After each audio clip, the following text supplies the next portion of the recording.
বিসমিল্লাহির রহমানির রহিম। সুপ্রিয় দর্শক, আসসালামু আলাইকুম। আজকে বরাক্রান্ত একটা হৃদয় নিয়েই আপনাদের সামনে আসলাম। সেটা হচ্ছে বর্তমান সোশ্যাল মিডিয়ায় ফেসবুক, ইউটিউবে একটা বিষয় নিয়ে সমালোচনা শুরু হচ্ছে। সেটা হচ্ছে আমাদের বাংলাদেশের যে জাতীয় সঙ্গীত, ওইটা নিয়ে আমার সবার কাছে একটা আকুল আবেদন।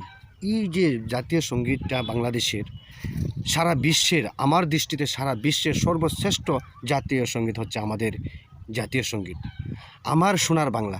এই জাতীয় সঙ্গীতের মাধ্যমে আমাদের সারাটা বাংলাদেশের চিত্র ফুটে ওঠে এই জাতীয় সঙ্গীতের মাধ্যমে। আমি সবার কাছে রিকোয়েস্ট জানাচ্ছি, প্লিজ সংস্কার আপনারা করবেন। কত ধরনের সংস্কার আছে, কিন্তু এই জাতীয় সঙ্গীতের সংস্কার নিয়ে কখনো কেউ কথা বলবেন না, প্লিজ আপনাদের কাছে। কারণ এই একটা জাতীয় সঙ্গীতের মধ্যে একটা মনের প্রাণ, এই একটা জাতীয় সঙ্গীতের মধ্যে একটা আত্মা। এই জাতীয় সঙ্গীতের মধ্যে সারাটা বাংলাদেশের চিত্র যখন তুলে ধরা হয়, একটা নিজের বিবেক দিয়ে চিন্তা করেন আপনারা কী করতে চাইতেছেন। প্লিজ এটা থেকে আপনারা সকলেই বিরত থাকবেন। কারণ এই জাতীয় সঙ্গীতটা যখন একজন মানুষের মুখ থেকে শোনা হয়, হৃদয় খাদে, ভালোবাসার টানে, বাংলাদেশের প্রতি যে মানুষের একটা ভালোবাসা, সেটা এই জাতীয় সঙ্গীতের মধ্যেই ফুটে তোলা হচ্ছে। যারা এটা নিয়ে সমালোচনা করতে চাইতেছেন, এটার মূল ভাবটা আপনারা বিবেচনা করবেন যে আপনারা কী করতে চাইতেছেন। আমি আশা করি আমার এই ভিডিওটা যারা দেখবেন, জাতীয় সঙ্গীত রাখার জন্য সবাই চেষ্টা করবেন, আমিও চেষ্টা করি। কারণ এই জাতীয় সঙ্গীত হচ্ছে আমাদের প্রাণ।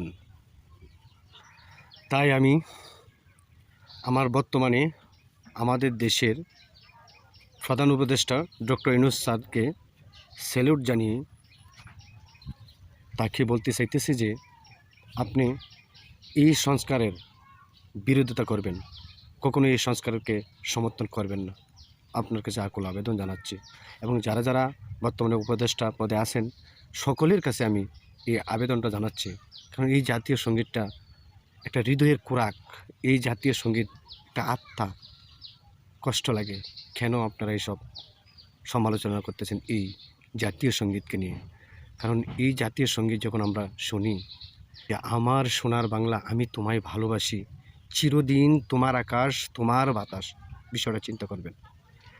এই যে একটা, এটা নিয়ে একটা গবেষণা করেন বা একটা ব্যাখ্যা দেন, এটা মূল ভাবটা বার করেন। আমি সবার কাছে এই আকুল আবেদনটা জানিয়ে সকলেই আমার এই ভিডিওটা দেখবেন। যদি ভিডিওটা ভালো লাগে সমর্থন দিবেন, যাতে এই জাতীয় সঙ্গীতটা সংস্কার না করা হয়।